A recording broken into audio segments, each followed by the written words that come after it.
അമ്മ ഞങ്ങൾക്ക് തന്ന ഈ അനുഗ്രഹം, എൻ്റെ കുഞ്ഞിനെ വീൽ ചെയറിലാണ് ഞാൻ കണ്ടുകൊണ്ടിരുന്നത്.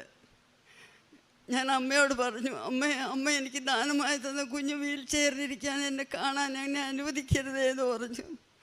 അങ്ങനെ ഇരിക്കുമ്പോഴാണ് എനിക്ക് ഏലിയമ്മ, ഞാൻ ചെത്തിപ്പുഴ ചങ്ങനാശ്ശേരി ചെത്തിപ്പുഴ തിരുഹൃദയ ദേവാലയ ഇടവകയിൽ നിന്ന് വരുന്നു. ഞാൻ 2022 ഏപ്രിൽ മാസത്തിൽ ഉടമ്പടി എടുത്തതാണ്. ഉടമ്പടി എടുക്കുവാനായി പ്രത്യേകമായിട്ട് ഈ കൃപാസനത്തെപ്പറ്റി ഞാൻ അറിഞ്ഞതിൻ്റെ കാരണം തന്നെ എൻ്റെ കുഞ്ഞു മോന് പ്രത്യേകമായ ഒരു അസുഖം വന്നു. എൻ്റെ മോള് അമേരിക്കയിൽ നിന്ന് വിളിച്ച് പറഞ്ഞു. ഞാനിങ്ങനെ വിഷമിച്ച് പ്രാർത്ഥിച്ചുകൊണ്ടിരുന്നപ്പോൾ എൻ്റെ കസിൻ ബ്രദറിൻ്റെ മകൾ ഒരു ഡോക്ടറാണ്. അവൾ എന്നോട് വന്ന് പറഞ്ഞു, ആൻറ്റി വിഷമിക്കണ്ട, നമുക്ക് കൃപാസന മാതാവിൻ്റെ ഉടമ്പടി എടുത്ത് പ്രാർത്ഥിച്ചാൽ മതി, എല്ലാം ശരിയാകും, ആൻറ്റിക്ക് ഞാൻ ഓൺലൈനിൽ എടുത്ത് തരാമെന്ന് പറഞ്ഞു. ഞാൻ പറഞ്ഞു, മോളെ എനിക്ക് ഓൺലൈനിലൊന്നും ചെയ്യാൻ അറിയത്തില്ല, ഞാൻ അവിടെ നേരിട്ട് പൊക്കോളാമെന്ന് പറഞ്ഞു. അങ്ങനെ ഞാനും എൻ്റെ ഭർത്താവും ഞങ്ങൾ രണ്ടും കൂടി ഇവിടെ വന്ന് ഉടമ്പടി എടുത്ത് പോയി പ്രാർത്ഥിച്ചു. ഞാൻ മോൾക്ക് വിളിച്ച് പറഞ്ഞു, മോനെ ഒന്നും വിഷമിക്കണ്ട, നമ്മുടെ കുഞ്ഞ് സുഖമാകും, നമ്മുടെ മാതാവ് നമ്മുടെ കൂടെ ഉണ്ട് എന്ന് പറഞ്ഞു. അങ്ങനെ എൻ്റെ കുഞ്ഞിന് എന്ത് അസുഖം വന്നിരുന്നെന്നും ആ അസുഖത്തെപ്പറ്റി എൻ്റെ മോള് പറയും. അത് കഴിഞ്ഞിട്ട് എൻ്റെ പേര് സോണിയ എന്നാണ്. ഞാൻ അമേരിക്കയിലെ അറ്റ്ലാന്റയിൽ നിന്ന് വരുന്നു. എൻ്റെ മോനാണിത്. ഇവൻ്റെ പേര് റഷ്മിയൽ ജോൺ. 2 വർഷം മുന്നേ പെട്ടെന്ന് ഒരു കാലുവേദനയായിട്ടാണ് വന്നത്. കാലുവേദന വന്നപ്പോൾ എന്നും സോക്കർ കളിക്കുന്ന കൊച്ചായത് കാരണം അതുകൊണ്ട് പറ്റിയതാണെന്ന് ഓർത്ത് ഞാൻ കാര്യമാക്കിയില്ല. ഒരാഴ്ച കഴിഞ്ഞപ്പോൾ പിന്നെയും വേദന വന്നു. ഞാൻ ആക്ച്വലി ഒരു പീഡിയാട്രിക് പ്രാക്ടീഷണറാണ്. അപ്പോൾ ഞാൻ എൻ്റെ ക്ലിനിക്കിൽ കൊണ്ടുപോയി എക്സ്റേ എടുത്തപ്പോഴാണ് അറിഞ്ഞത് ഏണിലേക്കുള്ള blood supply completely shut down ആയിട്ട് എല്ല് പൊടിഞ്ഞു പോകുന്ന ഒരു അസുഖമാണ്. അതിൻ്റെ പേര് ലെഗ് സ്കാഫ് പെർത്തിസ് ഡിസീസ് എന്നാണ്. 1,00,000 കുഞ്ഞുങ്ങളിൽ 1-2 പേർക്ക് മാത്രം വരുന്ന ഒരു അസുഖം. കൊച്ചിന് ഒരു റിസ്ക് ഫാക്ടറും ഇല്ല. അപ്പോൾ ഞങ്ങളാകെ ഒരു വല്ലാത്തൊരവസ്ഥയിലായിപ്പോയി. കാരണം ഇത് കൊച്ചിന് വരേണ്ട ഒരു കാര്യമില്ല, വന്നാൽ തന്നെ ഇതിനൊരു ട്രീറ്റ്മെൻ്റ് ഇല്ല. പിന്നെ അത് കാരണം ഞങ്ങൾ ടെക്സസ്, സൗത്ത് കരോളൈന, ജോർജിയ അതെല്ലാം ഹോസ്പിറ്റലുകൾ കോൺടാക്റ്റ് ചെയ്തു.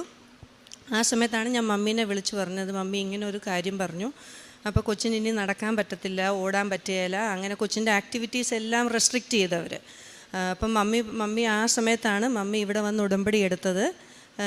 ആ ഉടമ്പടി മമ്മി ശക്തമായി പ്രാർത്ഥിച്ചുകൊണ്ടിരുന്നു. അപ്പോൾ ഡോക്ടേഴ്സ് എല്ലാവരും കൂടി തീരുമാനിച്ച് കൊച്ചിനെ ബോൺ മാരോ ട്രാൻസ്പ്ലാന്റ് ചെയ്യാനുള്ള തീരുമാനം എടുത്തു. ഞാൻ ആ സമയത്ത് ഓൺലൈനിൽ ഉടമ്പടി എടുത്തിരുന്നു. സർജറി കഴിഞ്ഞു.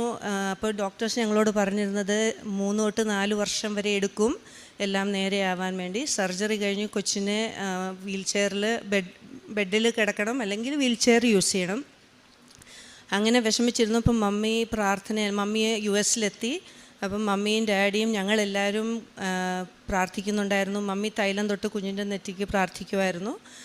കൊച്ചിനെ അപ്പോയിൻമെൻറ്റിന് കൊണ്ടുപോകുമ്പോൾ അവനും ചോദിച്ചു തുടങ്ങി, മാതാവിൻ്റെ കാശുരൂപം എനിക്ക് താ.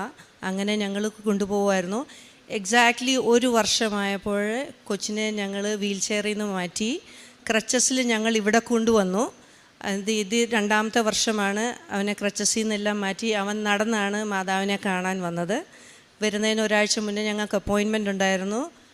ബോൺ പൊടിഞ്ഞു പോയ അസ്ഥി പിന്നെയും കിളുത്തു വരുന്നുണ്ട്. അവനെ എല്ലാ ആക്ടിവിറ്റിയിലേക്കും മാറ്റിയേക്കാൻ പറഞ്ഞു.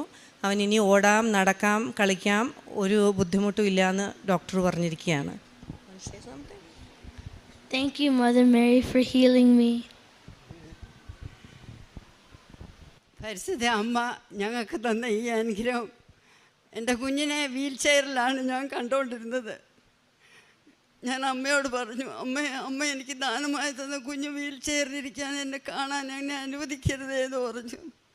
അങ്ങനെ ഇരിക്കുമ്പോഴാണ് എനിക്ക് ഉടമ്പടി തൈലമൊക്കെ കുഞ്ഞിനെ ഏൽപ്പിക്കണമെന്ന് എനിക്ക് വലിയ ആഗ്രഹമായിരുന്നു. പക്ഷേ അമേരിക്കയ്ക്ക് ഞാൻ എങ്ങനെ കൊണ്ട് കൊടുക്കാനാണ്?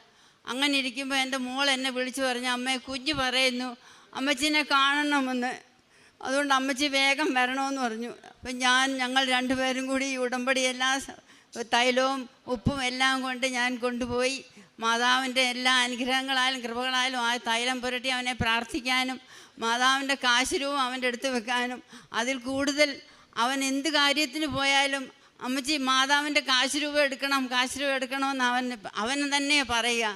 അതൊക്കെ ഒരു വലിയ അനുഗ്രഹമായിട്ട് ഞങ്ങൾക്ക് തോന്നുന്നു. മാതാവിൻ്റെ പ്രത്യേക അനുഗ്രഹത്താൽ 3 വർഷം എങ്ങനെ കുഞ്ഞിനെ വീൽ ചെയറിൽ കാണും, 3 വർഷത്തിന് ശേഷം ഡോക്ടർ പറയാം എന്ന് പറഞ്ഞ് ആ ഡോക്ടർ കുഞ്ഞിനെ 1 വർഷമായപ്പോഴത്തേക്കിന് അവനോട് എല്ലാം ചെയ്തോളാനും നടത്താനും പറഞ്ഞു. അത് സ്വർഗീയ അമ്മയുടെ പ്രത്യേകമായ ഇടപെടലാണെന്ന് ഞാൻ പൂർണ്ണമായും വിശ്വസിക്കുന്നു. അതിലുപരിയായി ഞാൻ ഇവിടെ പ്രാർത്ഥിക്കാൻ വന്നപ്പോഴത്തേക്കിന് ഇവിടെ എനിക്ക് കിട്ടിയ ഭയങ്കരമായ ഒരു സുഗന്ധം ഉണ്ടായിരുന്നു. അപ്പോൾ ഞാൻ വിചാരിച്ച് എന്നാണെന്നറിയാമോ, ഇവിടെ എല്ലാവരും ലാട്രിനിലൊക്കെ പോകുന്ന ആ മണം പോകാൻ വേണ്ടി എന്തെങ്കിലും നല്ല മണം വരാനായിട്ട് എന്തെങ്കിലും തളിച്ചിരിക്കുന്നതായിരിക്കും, എന്തെങ്കിലും സ്പ്രേ ചെയ്തിരിക്കുന്നതായിരിക്കുമെന്ന്. പക്ഷേ അതല്ല, ആ മണം എന്നെ അനുഭവിക്കാൻ വേണ്ടി ഞാൻ വീട്ടിൽ ചെന്നപ്പോഴും എനിക്ക് ആ മണം, മാതാവിൻ്റെ മണം എനിക്ക് കിട്ടി. അപ്പം ഞാൻ വിചാരിച്ചു, അമ്മ മാതാവ് എൻ്റെ കൂടെ ഉണ്ട്, എൻ്റെ കുഞ്ഞ് സുഖപ്പെടുമെന്ന്. അതിലുപരി ചൊവ്വാഴ്ചകളിലെ ധ്യാനം, ബഹുമാനപ്പെട്ട അച്ഛൻ്റെ ധ്യാനം കേൾക്കുമ്പോൾ ആ അവസരങ്ങളിലൊക്കെ അച്ഛൻ്റെ പ്രാർത്ഥനയിൽ ഇങ്ങനെ പറയുമായിരുന്നു, എല്ലിൻ്റെ അസുഖം, എല്ല് ദ്രവിച്ചു പോകുന്ന അസുഖം മാറുന്നു, ഇടുപ്പെല്ലിൻ്റെ എല്ല് ധരിച്ചു പോകുന്ന അസുഖം മാറുന്നു എന്ന്. അപ്പം ഞാൻ അവിടെ ഇരുന്നുകൊണ്ട് പറയും, അയ്യോ ഇതെൻ്റെ കുഞ്ഞ് തന്നെയാണ്. അങ്ങനെ എൻ്റെ മാതാവ് തന്ന ഈ അനുഗ്രഹം എനിക്ക് സാക്ഷ്യപ്പെടുത്താൻ, എങ്ങനെ എന്നെ സാക്ഷ്യപ്പെടുത്താൻ എനിക്കറിയില്ല. എൻ്റെ കുഞ്ഞിനെ ദൈവം എനിക്ക് കാണിച്ചു തന്ന അനുഗ്രഹത്തിന് നന്ദിയോടെ സ്തോത്രം ചെയ്യുന്നു. അവന് വേണ്ടി ഒത്തിരി പേര് പ്രാർത്ഥിച്ചു. അവർക്ക് ഓരോരുത്തർക്കും വേണ്ടി ഞാനും പ്രാർത്ഥിക്കുന്നു.